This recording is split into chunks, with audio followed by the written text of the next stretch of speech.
Hola, ¿cómo Hola, estás? ¿cómo ¿Cómo andan? va? Muy bien, ¿y ¿Todo bien? ustedes? Bien, por Todo muy suerte. bien acá. Bueno, me alegro. ¿El Bueno, para resto quienes cómo anda? están conectando, estamos haciendo el vivo de sexualidad y epilepsia. Este vivo surge como los otros que ya están colgados en el feed, surge a partir del Día Internacional de la Epilepsia, que fue el pasado 13 de febrero. Y nada, estamos hablando de diversos temas que tienen que ver con epilepsia, que tienen que ver con nuestra vida, con cómo vamos desarrollándonos en la vida básicamente, y con temas que por ahí, como hablábamos recién con Manu fuera del vivo, son un poco complicados de abordar dentro de los consultorios con nuestras médicas, con nuestros médicos. Entonces, nada, hacemos estos vivos para poder sacar dudas, para poder hablar de estos temas, que hoy justamente el que nos trae es epilepsia y sexualidad. Yo creo que es como uno de los grandes temas que tienen esta serie de vivos. Así que nada, Manu, te dejo el espacio para que te presentes. Gracias, Primi. Bueno, yo soy Manuela Villanueva, soy neuróloga, trabajo en el Hospital El Cruce actualmente, además de hacer epilepsia, hago también cannabis. Bueno, y estoy muy contenta de poder traer este tema hoy con ustedes, con los que ojalá que esto quede grabado y después lo podamos seguir charlando. Sí. Eh, Buenísimo. Eh, un poco era poder, como decía Trini, hablar de este tema un poco más. Sé que es un tema bastante tabú, que a veces es tabú directamente desde nuestras casas, de la parte más social, que un poco era lo que charlábamos con Trini antes, que es un tema a veces muy difícil de hablar, hasta a veces con nuestros pares. Me imagino que hasta es mucho más complicado hacerlo con alguien, con un profesional que no tengamos adelante. Por eso es que queríamos hablar hoy de esto, y para mí también es un tema muy importante porque hablando de la sexualidad, hablar de la sexualidad es independiente si uno tiene una sexualidad activa o no. La sexualidad es uno de los pilares más importantes de la salud en cualquier persona, es parte de la calidad de vida, y tener una buena sexualidad es parte entonces de la salud. Entonces me parece muy importante esto, que lo podamos charlar y que lo podamos llevar a resolver si es que nosotros tuviésemos alguna alteración en nuestra salud sexual. Otra cosa que me Sí. pareció muy importante, sí, sí, sí. No, que te iba a decir que justo cuando nosotras, obviamente que nos comunicamos antes y estuvimos como también charlando sobre lo que queríamos hablar en este vivo, y yo le comentaba a Manu que a mí me encantan los podcasts, que de hecho tengo un podcast de educación sexual integral que después cuando termine el vivo lo pueden ir a buscar, que se llama La ESI en Movimiento, y una de nuestras grandes referentas es la licenciada Cecilia C., que habla sobre sexualidad. Y en uno de sus episodios, que ella tiene un podcast que se llama Radio Tanga, en uno de sus episodios dice que la salud mental impacta en la sexualidad, pero que también tenemos que entender que la sexualidad impacta en la salud mental. O sea, que es algo que se va como retroalimentando, ¿no? Para poder entender la magnitud que tiene la sexualidad en nuestra vida. Que como decías vos, puede estar activo o no, pero está. Totalmente, es como de las cosas más básicas como comer, dormir. La sexualidad es importante, y es importante que la lleguemos a ese nivel desde como personas, poder llevarlas a la charla, tener el tema como que sea más cotidiano y que podamos sacar un poco los tabúes que eso implica. Algo también me parecía importante de la sexualidad, que ya se viene hablando por suerte estos últimos años, y es importante en nuestro país, es hablar un poco de lo que tiene que ver con el sexo y el género, que esto también es muy importante para la sexualidad, y que también es muy importante que lo podamos llevar a las consultas con los profesionales, sobre todo si alguno de nosotras o nosotros quisiéramos hacer algún cambio de género. Esto es muy importante que lo lleguemos a la consulta, o si no nos sentimos a gusto con nuestra expresión corporal, de lo que tiene que ver con la cantidad de pelos que uno tenga, los rasgos que se asocian más a un sexo que otro. También es muy importante charlarlo, porque hay medicaciones que interfieren con las hormonas que uno toma. Entonces me parece que es fundamental que nosotros podamos charlar de cómo nos vemos y cómo nos sentimos con nuestro profesional tratante. Y bueno, yendo más un poquito al tema de la sexualidad en sí, el tema de la sexualidad es un tema mega remil amplio y es multifactorial, no tiene que ver un solo factor. tenemos distintas alteraciones de nuestra salud sexual en distintas como esferas. Una esfera tiene que ver con el deseo, otra esfera tiene que ver con algo más fisiológico como la sequedad, la erección, otra esfera de la parte sexual tiene que ver con el orgasmo, y otra partecita también tiene que ver con sensaciones incómodas que a uno le genere todo lo que tenga que ver con el dolor sexual. Entonces, para abordar un poco estas alteraciones en la salud sexual, hay distintos factores que influencian de manera positiva y negativa. Dentro de los factores que influencian a veces negativo, y esto es muy importante también que veníamos charlando con Trini, es todo lo que tenga que ver con los miedos, las inseguridades, el autoestima, lo que tenga que ver con el aislamiento. Toda esa parte es mega recontra importante, y a veces uno hace foco en cosas que por ahí no tienen tanto peso y no es un factor tan común que afecte como lo es cómo uno se siente. Entonces, un poco con Trini charlábamos y ella me contaba algunas cosas que obvio que yo no las vivencio, por eso me parece importante en este momento darle la palabra a ella para que nos pueda como contar, y que probablemente muchos de los que están acá también se sientan parte de estos miedos e inseguridades que uno tiene a la hora de abordar la sexualidad con uno y otros, ¿no? Sí, que también es un poco el juego que abrimos al abrir esta cajita de preguntas y nada, como plantear qué les pasaba también a las personas que ahora que nos están escuchando, que nos están viendo. Y yo pensaba, por ejemplo, porque nunca lo pensé relacionado a vínculos sexoafectivos, ¿no? Siempre lo pensé como en entrevistas laborales o demás, pero pienso, me encuentro una persona en Tinder que me gusta, matchamos, lo que sea, nos encontramos. ¿Le digo a esa persona que tengo epilepsia? No le digo, me siento segura, no me siento segura. Yo creo que, como me ha pasado a mí, le pasa a un montón de personas también que no saben qué hacer en esas situaciones, porque es como decir, y si digo que tengo epilepsia y me termino perjudicando porque me genera un miedo a mí o algo ahí que me moviliza, si movilizan algo a la otra persona también.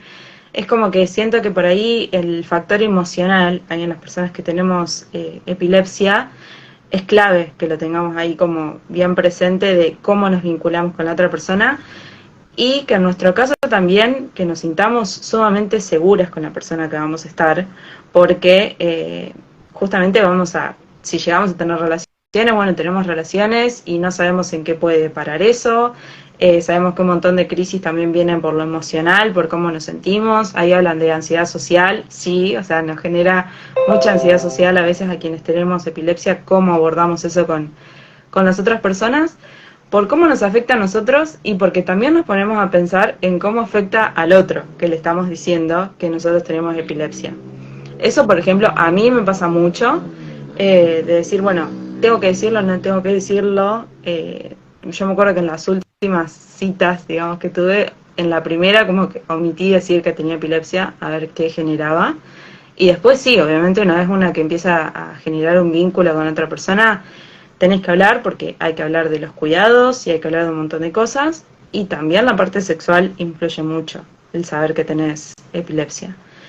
Y cómo nos puede afectar, bueno, justamente con esto que mencionábamos recién, ansiedad, estrés, un montón de cosas que nos genera el hablar de estos temas, y que nos genera esto porque venimos callándolo también un montón. Como hablábamos, también son temas que, con respecto a la medicación, por ejemplo, a veces no nos preguntamos cuánto nos afecta en nuestra vida sexual, ¿no? Como que nos fijamos en otros factores secundarios, pero no en la sexualidad. Y es un factor clave a tener en cuenta.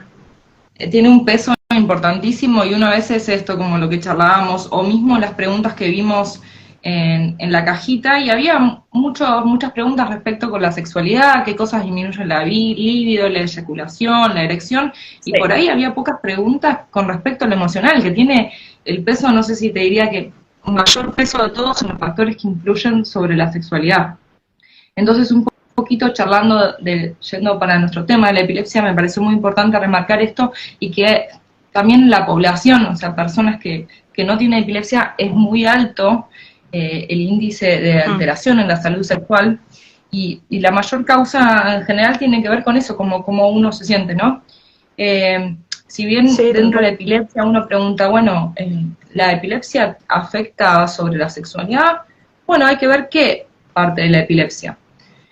Uno podría pensar, ¿todas las epilepsias son iguales? No, claramente que no, todas las crisis no son iguales, es muy diferente, si bien es un grupo de enfermedades, son totalmente diferentes entre sí, y sobre todo en qué parte del cerebro afectan.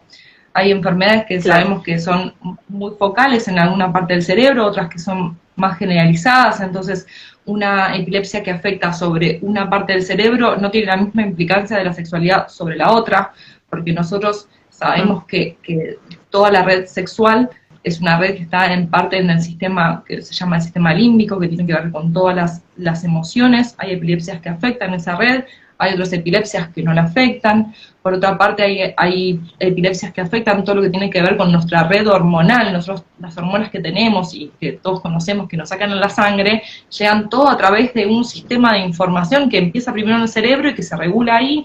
Entonces la epilepsia puede ser que afecte directamente ahí o no, y la mayoría de las veces no lo hace, por eso, exacto, por eso esto es, uno cuando habla de epilepsia es esto como casi una bolsa de gatos, ¿no? Como que qué cantidad enorme hay de tipos y de localizaciones, y entonces, por otra parte, otra de las preguntas que más surgieron es el tema de las medicaciones.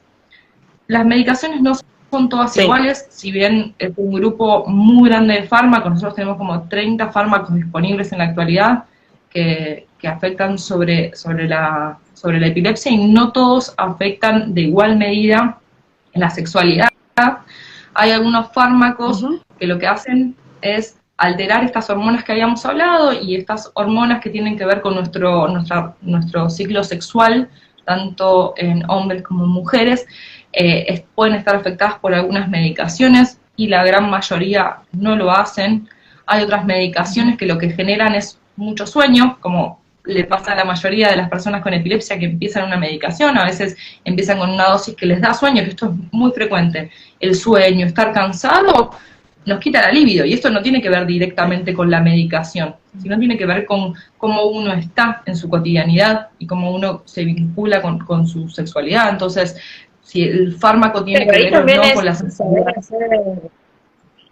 Ahí es como saber hacer una lectura, ¿no? De esto que se llama como los efectos secundarios que puede tener la medicación. Bueno, si dice que puede afectar al sueño, al estado anímico y demás, ya entender que eso afecta a nuestra sexualidad. No va a decir explícitamente que disminuye la libido o lo que sea, porque muy difícilmente lo diga un prospecto, pero nosotros entender que desde lo emocional nos va a pasar eso. Y mismo también, o sea, estamos hablando un poco de las cosas negativas, pero también las cosas positivas. Uno tener un mejor control de crisis también nos hace sentir mejor, sentirse pleno. Eso es un factor positivo que influencia en la sexualidad. Entonces, eso también es muy importante remarcar, que una mejor adherencia y mejor control de crisis nos va a ayudar a sentirnos a uno mejor, y eso va a conllevar una sexualidad un poco más plena. Entonces, cuando uno está con alguna alteración en su salud sexual, uno un poco tiene que identificar qué factores tenemos en nuestra vida actualmente, si tenemos algo que nos está estresando, que no tenemos tiempo, que no descansamos bien, que estamos con alguna situación en particular en nuestras vidas. Todo eso nos va a hacer que nuestro enfoque frente a alguna alteración sexual sea para un lado o para el otro. Siempre es importante charlarlo, y esto es muy importante, y lo quiero remarcar muchas veces, es poder charlarlo con el profesional que uno tiene adelante, ¿sí? Y mencionarles estas inquietudes y decirle, independientemente de lo que uno se sienta como que está muy vulnerable frente a un profesional o que le da miedo, a ver, la persona que tienen del otro lado también tiene una sexualidad, y lo van a poder entender, que es una parte muy importante, es un pilar muy importante para todos, ¿sí? Yo quería hablar un poquito de los fármacos. Sobre medicación había varias consultas sobre cómo afectaban el momento de las relaciones, así que sí, si querés ahondar un poquito más en ese tema. Sí. Bueno, hay grandes grupos de fármacos. Hay fármacos que se llaman inductores, que lo que hacen es aumentar la actividad de unas enzimas del hígado, que sabemos que el hígado como se encarga de procesar muchas toxinas, muchos fármacos. Entonces, dentro de todas las cosas que metaboliza, también metaboliza hormonas.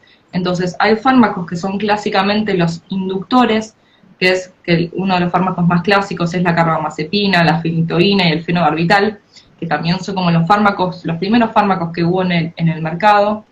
Todos esos fármacos suelen ser los que, en general, igual voy a hacer esta aclaración que ya lo charlamos un poco antes, pero cada paciente es individual. No hay nada que digamos ahora que sea general a todos y a todas los pacientes, ¿sí? Entonces es importante saber eso, que todos los pacientes que toman una medicación no van a tener siempre el mismo efecto adverso, ¿sí? Entonces, hablando de estos fármacos, que son los fármacos inductores, lo que pueden hacer general es que haya un desbalance hormonal y eso disminuya la libido o las erecciones. Eso puede ser que genere, que son más que nada estos fármacos. Por eso esto es importante que los llevemos a la consulta para ver si podemos ver derrotar el fármaco a otro, si se puede, porque también tenemos que nosotros poner en una balanza. Si llegamos a cambiar el fármaco y nos aumenta la cantidad de crisis, vamos a estar peor que si tuviésemos una buena crisis, y bueno, y trabajar en todo el resto de las situaciones que nos pueden hacer favorecer tener una sexualidad más plena, ¿sí? Como factores que nos hacen mejor, ¿no? Como encontrar el momento, poder darle espacio, tener factores que a uno lo entusiasmen a la sexualidad. Todas esas son cosas positivas que uno puede trabajar para ver si le podemos encontrar una alternativa, y si no, charlar con el profesional de ver derrotar. Y otra, sé que con Trina habíamos hablado un poco de qué temas charlar. Va a haber otro vivo que vamos a hablar Noé, de embarazo, y mucho tenía que ver de la sexualidad, que estaba relacionado un poco a la fertilidad y las medicaciones, que para dar este mensaje un poco de lo que hablamos, es que las medicaciones no influencian sobre la calidad del óvulo ni del espermatozoide. Sí, eso quiero quedar remarcado porque vimos muchas preguntas al respecto de este tema y me pareció importante.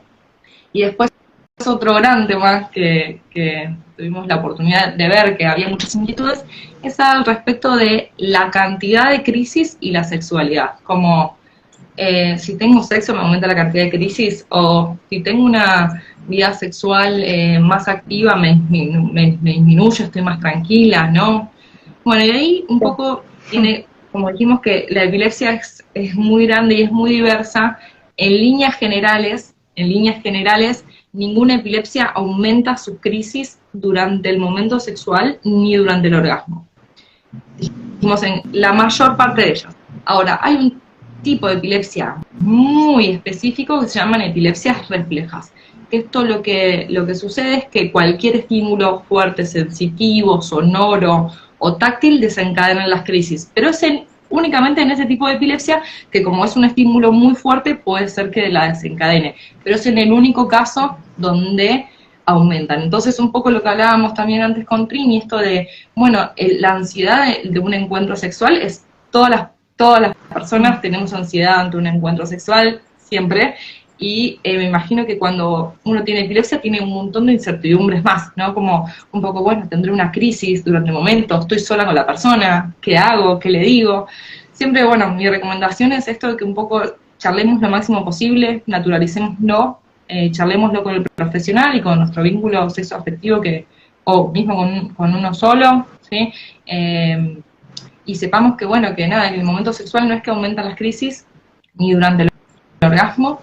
Y yo creo, es una opinión un poco personal, porque no es que haga algún estudio, pero cuanto uno mejor se sienta con su salud sexual, menos va a tener crisis, porque sabemos que la mayoría de los pacientes que tienen epilepsia, las crisis les aumentan en los periodos de estrés.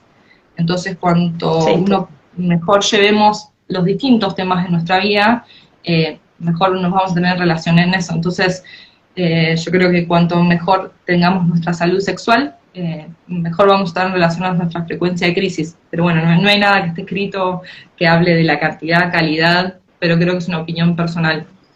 Sí, muchas de las preguntas que llegaban eran justamente si llegar al orgasmo podía desencadenar una crisis. Había casos puntuales en los que nos comentaban que habían tenido crisis en lo que se llama comúnmente previa y post-sexo también, que bueno, entendemos que la previa es parte del sexo, pero bueno, hablaban de eso, ¿no? De crisis en esos momentos, que van ligados a esto que veníamos hablando, ¿no? A que estamos en un momento de estrés, o sea, estamos ante una ansiedad muy fuerte y no tiene que ver en sí tal vez con el acto sexual, sino con todo lo que gira en torno a eso, ¿no? Al acto sexual. Todo lo que nuestra cabeza está pensando, está maquinando en esos momentos y todo lo que tal vez no podemos verbalizar con la otra persona, pero sí lo estamos interiorizando nosotros. Sí, sí, totalmente. Por eso es fundamental esto del tema de la charla, del tema de poder naturalizar, de poder expresar lo que a uno le pasa.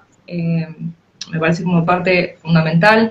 Otras cosas de las que vi en las preguntas, no sé si en el chat hubo algunas nuevas, pero era respecto de los síntomas del aura y la sensación del orgasmo. Sí. Y Bueno, sí, sí.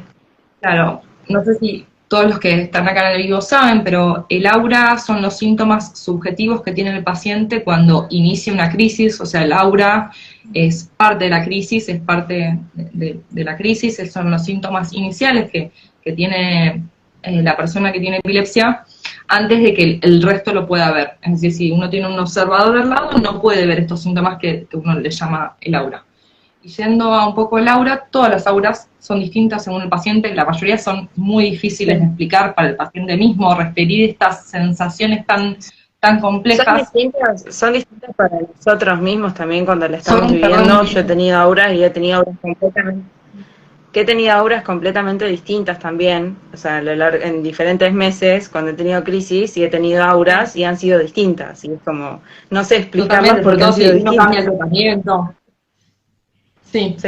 Entonces un poco es diferenciar, es poder intentar diferenciar que claramente durante el acto sexual, que dijimos, como dijo bien Trini, es importante remarcar, la previa es parte del acto sexual, de hecho el deseo es parte del acto sexual, el pensarlo, porque eso hace que todo el cerebro se vaya preparando con un montón de neurotransmisores que vas descargando durante el acto sexual, es establecer si son distintas cosas y en realidad uno lo tiene que poder diferenciar según sean, en general son dentro de, la mayoría de las auras son más o menos dentro del mismo ámbito. Uno a veces tiene cosas en la panza, hay experiencias que uno dice, bueno, ya las viví y las vuelvo a tener. En general son de la misma índole las auras, entonces uno podría tener que identificar si es una sensación, por ejemplo, de mareo, y uno siempre tiene crisis que empiezan como mareo, bueno, uno podría decir que son similares, pero en general son distintas las sensaciones que me decían de mareo, de sensación como de extrema como sensorialidad, en general son distintas a las auras y uno lo que tiene que hacer es comparar con su vivencia propia de las auras, ¿no? Sí. Ahí nos preguntan si se puede tener aura sin que desencadene una crisis. Es que el aura, eso es muy bueno que lo charlemos ahora, el aura es crisis. O sea, el aura nosotros sabemos que el cerebro tiene una área en general, que las neuronas tienen como unas descargas, y dependen dónde están esa red de neuronas que descarga, es el síntoma que uno tiene. Nosotros tenemos un cerebro bastante grande, que cada parte del cerebro tiene distintas funciones, entonces no es lo mismo que si uno descarga la parte más adelante, que se llama el lóbulo frontal, a que si descarga el lóbulo más atrás, que es el occipital. Todos vamos a tener distintos síntomas, dependiendo del área en el cual se genere esta descarga anormal de esta red neuronal, que es lo que pasa en las convulsiones. Pero sí me parece importante remarcar que el aura es parte de la crisis. El aura es una crisis. Si uno tiene una sensación y termina ahí, es una crisis. Sí, eso. Perfecto. Bien, quedó clarísimo. Sí. Después, bueno, también nos estuvieron preguntando sobre cómo se desencadenan, o sea, cómo hacemos cuando se desencadena una crisis en pleno acto sexual. O sea, ahí cómo, digamos, nosotras estamos como, no estamos conscientes obviamente de lo que nos está pasando, dependiendo obviamente del tipo de crisis que se tenga, pero ¿cómo hacemos, digamos, qué recomendaciones podemos dar, cómo podemos abordar estos temas? Sí, fundamental esta pregunta, gracias Tini por la que la haya traído porque es algo muy importante que charlemos. Yo creo que lo mejor siempre es charlarlo antes, sobre todo porque uno nos va a dejar más tranquilo y si uno tiene una convulsión durante un acto sexual, no, después no genera consecuencias a largo plazo, porque probablemente sabemos que no todas las personas saben cómo actuar durante una convulsión. Claro. Entonces, si uno tiene la posibilidad de charlarlo esto previamente, a uno lo va a hacer sentir más seguro, segura en el momento, y la otra persona también, ¿no? La otra persona va a saber cómo abordarnos a uno que está teniendo una convulsión, y esto no va a generar después un miedo a que esto vuelva a pasar, ¿sí? Entonces, me parece muy importante charlarlo con nuestro vínculo sexoafectivo en ese momento, en realidad antes, contarle qué hacer, explicarle para que la otra persona también sepa cómo actuar, y bueno, y uno que está teniendo la convulsión, en general no puedo hacer mucho más que dejar que esto pase. Sí, pero sí me parece que lo más importante es que lo charlemos. También, si te parece, podemos aprovechar este espacio, porque imagino que muchas personas que por ahí tenemos epilepsia vamos a mandar este vivo a vínculos sexoafectivos, a amigos, a amigas y demás, también para decir, bueno, cómo actúa una persona frente a su pareja, su compañera, su amiga, lo que sea, que está teniendo una crisis. Total, buenísimo remarcar esto. Y fundamentalmente es proteger a la persona, es cuidarla, es acompañarla, no hacer más nada que simplemente estar al lado de la persona y protegerla, que no se golpee. ¿Y eso qué quiere decir? Sobre todo sacarle las cosas de alrededor que la puedan golpear. O sea, siempre lo primero que uno tiene que hacer es cuidarla a la persona, cuidarla, acomodarla en algún lugar donde no se golpee y correrle las cosas de alrededor. Después todo el resto de cosas que son medio que uno quiere hacer algo, ¿no? Entonces te empiezan a sujetar con fuerza, o meterte la mano en la boca para que no te atragantes, porque muchas veces uno cambia de coloración y parece como que está respirando mal, pero es parte de la convulsión en sí, que las convulsiones pasan. O sea, a uno aprovechamos esto que ver una convulsión genera mucha ansiedad y mucha preocupación al resto, que no sabe cómo actuar. Entonces, es quedarse tranquilo que las convulsiones empiezan y terminan. Y nunca, en general, duran más de 2 minutos, 2, 3 minutos. Y entonces un poco tener esa tranquilidad que va a empezar y que va a terminar, y sobre todo lo que hay que hacer es cuidar de que no se golpee, nada más, y concentrarse, hacer una meditación en ese momento y cuidarla de las cosas que están alrededor para que no se golpee, nada más. Y sobre todo a la persona darle tranquilidad cuando se despierta, contarle dónde está, porque uno a veces se despierta confuso de esos momentos, entonces darle tranquilidad, explicarle que tuvo una convulsión, quién es uno y dónde está, como para hacer que el despertar sea lo más pacífico posible. Pero bueno, fundamental eso, ponerlo de costado, y esta recomendación a veces es muy difícil, porque uno no sabe bien qué hacer, y cómo lo pone, cómo lo rota, de qué lado, de qué sí, de qué no. Yo creo que la única recomendación y lo que tiene que quedar bien grabado es protegerlo. Si se está cayendo, agarrarlo, ponerlo y dejar que eso sea, no sujetarlo, no meterle nada en la boca, no hacerle respiración, nada. Estar al lado, saber que esto va a pasar y que eventualmente siempre la alarma es si pasan más de 5 minutos teniendo los movimientos, llamar a la emergencia. Pero si no, acompañar a la persona y saber que esto va a cortar y darle tranquilidad cuando se despierte.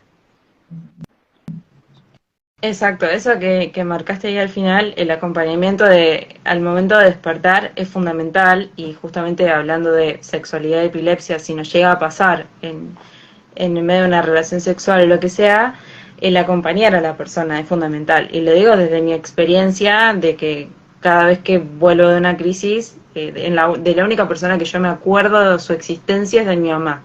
O sea, y escribo un mensaje a mi mamá y todo, pero me aparece mi hermano, mi papá, quien sea, y no lo reconozco, por ejemplo.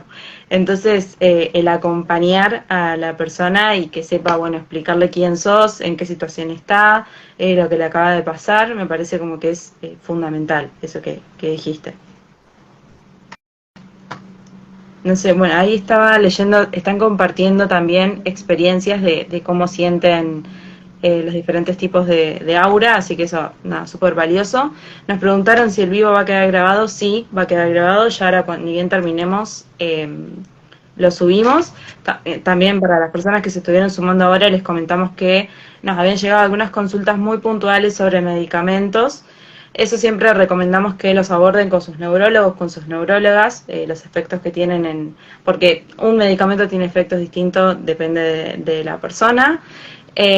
También nos estuvieron llegando consultas sobre el tema de medicamentos y fertilidad. Eso también se va a estar abordando en otro vivo, donde se va a hablar de embarazos y también de anticonceptivos, que es un tema fundamental para trabajar con personas que tienen epilepsia, de entender un poco los anticonceptivos, de cómo nos afectan, cómo no nos afectan, de derribar mitos también y demás, así que para eso va a haber otro vivo.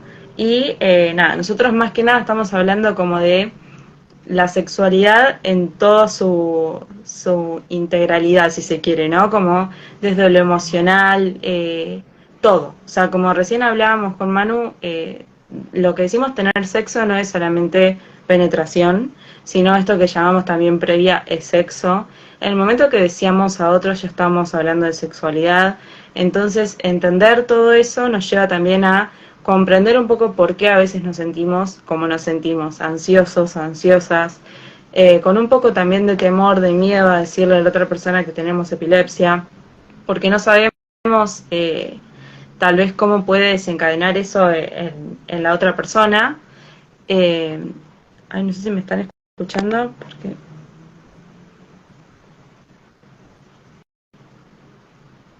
creo que la perdimos a Manu. Acá estoy, perdón. Ahí está, está, joya. No, estaba hablando esto de la integralidad, ¿no? De la sexualidad y de entenderlo, de entender también cómo nos alteran los factores culturales, la carga social también que hay, y este miedo que por ahí a veces nos genera al decir que tenemos epilepsia. Por esto que hablamos, y que está buenísimo que hayas dado estas recomendaciones de cómo actuar en caso de una crisis, porque hay mucho desconocimiento en las otras personas sobre qué hacer, ¿no? Y hay mucho estigma también sobre lo que es la epilepsia. Sí, totalmente. Totalmente es muy difícil, Creo que me imagino que como paciente poder llevar todos estos temas tan complejos, ¿no? Como que es difícil no teniendo convulsiones, imagínate como teniéndolas sí, y las relaciones interpersonales son también muy, muy complejas, ¿no? Como, no sé si, pensando un poco como cuál es la receta, esto de cómo poder sentirse más cómodo, más cómoda en los momentos de los vínculos. Yo creo que esto no hay una receta, que cada persona es no. particular y hay gente que lleva mejor las cosas no hablando, pero yo siempre igual creo que la mejor forma es charlándolo, es poder verbalizar lo que a uno le pasa, no tener vergüenza, como que uno se pierde más de las cosas que le dan vergüenza o que le dan miedo de las que no, como que de Sí. última que un otro piense lo que quiera. Sí, vale. Ahí también una consulta que estaba llegando era así, que la falta a veces de relaciones llevaba como una frustración, y si esa frustración podía llevarnos también a ansiedad. Y obviamente, o sea, es toda una cadena que obviamente que nos va a generar esta frustración y ansiedad y demás. No solamente estamos hablando acá también, que me parece, no sé si lo aclaramos, que no estamos hablando solamente de relaciones con otra persona, porque también nos exploramos a nosotras mismas a través de la masturbación. Hay diferentes maneras de explorar nuestra sexualidad también y de explorar lo que nos pasa con un orgasmo, con la eyaculación. Tenemos diferentes maneras como de ir, digamos, como analizando lo que nos pasa antes de tener también una relación con otra persona. Y es clave esto que hablábamos en un inicio también de la comunicación. O sea, para con la otra persona comunicarnos. Siempre, yo ahora obviamente que lo digo desde un lugar en el que ya transité como una etapa de si se quiere, reconciliación con mi epilepsia, pero en su momento me costaba mucho decir que tenía epilepsia. me costaba y no quería decirlo, pero a su vez me generaba un miedo el que me pasara algo y que la otra persona le tomara de sorpresa. Y ahora me siento súper tranquila de decir, bueno, yo a otra persona ya le comuniqué lo que tengo, ya sabe lo que tengo, lo que tiene que hacer, si me pasa algo. Pero bueno, me llevó un proceso también el poder hacer eso. No es Totalmente. algo que lo No es algo logré, no lo fácil. logré de un día para el otro. No es No, algo para nada fácil. Que sobre todo necesita mucho apoyo de nuestro entorno, que la gente que nos quiere y que nos acompaña, y darnos un poco de como seguridad para poder esto charlarlo y poder irlo procesando y poder comunicárselo a nuestros distintos vínculos para que uno se sentirse más seguro, pues sabe que la persona que a uno le quiere que tiene alrededor va a poder actuar mejor cuanto más información tenga de cómo nos sentimos, de cómo estamos y de qué hacer más allá de las sí, convulsiones. tal cual. Bueno, creo que para terminar tenemos dos recomendaciones, un material que estuviste leyendo que te gustaría compartir.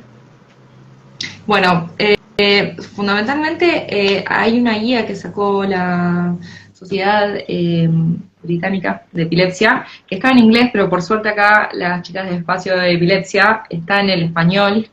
Me parece una guía muy linda y muy fácil de leer y de entender, que nos puede ayudar muchísimo a cómo abordar, ¿no? Como, ¿qué hacer si uno tiene esta? Primero preguntarse, ¿no? Como nosotros todos los días nos preguntamos, che, yo me siento bien con mi sexualidad, estoy contenta, ¿no? Eso, primero que nada, saber que uno puede tener una buena salud sexual, entonces buscar la manera de tenerla, ¿sí? No es algo menor, y es algo, como les dije, que todos los profesionales que tengan adelante va a tener una sexualidad y que lo podamos charlar. Entonces, bueno, yendo de vuelta, redondeando la idea, hay una guía que está en la página de Espacio Epilepsia, que es muy linda, que habla de sexualidad y epilepsia, que un poco toca un poquito todos los temas que fuimos charlando, así que está ahí. Como mencionamos a la licenciada C, tiene unos podcasts de sexualidad. Y bueno, después hay información más, por ahí más compleja de leer, que está en otro idioma, que está en inglés, y que por ahí tiene mucha terminología médica, pero bueno, si alguno quisiera, me la pide, yo se las comparto, no tengo problema. Sí, de la licenciada C, el podcast se llama Radio Tanga, está muy bueno, se puede escuchar en Spotify y en diferentes plataformas de podcast. Tiene uno específicamente que habla de fármacos y sexualidad, que son consultas por antidepresivos y bueno, que le consultaban sobre el deseo sexual y eso, y da información muy valiosa sobre los efectos que tienen estos medicamentos en nuestros cuerpos. Y como les dije, habla de la importancia de la sexualidad dentro de la salud mental, entendiendo que es todo un conjunto y que nada, que influye mucho en nuestra vida. Así que estoy súper contenta de poder haber hablado de este tema, porque nada, como hablábamos antes con Manu, son temas que por ahí vamos omitiendo, que ni siquiera nos hacemos las preguntas nosotros, porque tenemos tan la cabeza seteada como de que estas cosas no se hablan, que a veces ni nosotras mismas nos hacemos estas preguntas de ¿estoy conforme con mi sexualidad? O sea, ¿me siento bien? ¿No me siento bien? Y hacerse estas preguntas es sobre todo sano, me parece. Que es clave que entendamos que es sano, que es parte de nosotros, de nosotras, y que la sexualidad nos va a acompañar hasta nuestro último día de existencia, así que lo mejor es que la acompañemos de la mejor manera posible, ¿no? Y, y me parece fundamental bueno, que las personas que tenemos epilepsia entendamos la importancia de comunicarnos, de saber comunicarnos con las otras personas, y que ojalá haya cada vez más conciencia también, ¿no? sobre la enfermedad, sobre cómo, sobre todos los estigmas que giran en torno a esta enfermedad, y que nada, la demonizan como si fuéramos nada, cosas extrañas y nada que ver. Somos personas de carne y hueso que sentimos, que nos pasan cosas, que tenemos ansiedad, y nada, como súper contenta de poder haber hablado todos estos temas, y nada, súper una excelente profesional, porque me sacaste un montón de dudas que tenía, así que genial. Bueno, me alegro, gracias por convocarme, y me alegro a todas las personas que le pueden haber ayudado. No se olviden que uno tiene que tener una buena salud sexual y hay que trabajar para ello. Así que, bueno, nada, les mando un besito grande a todos. Gracias,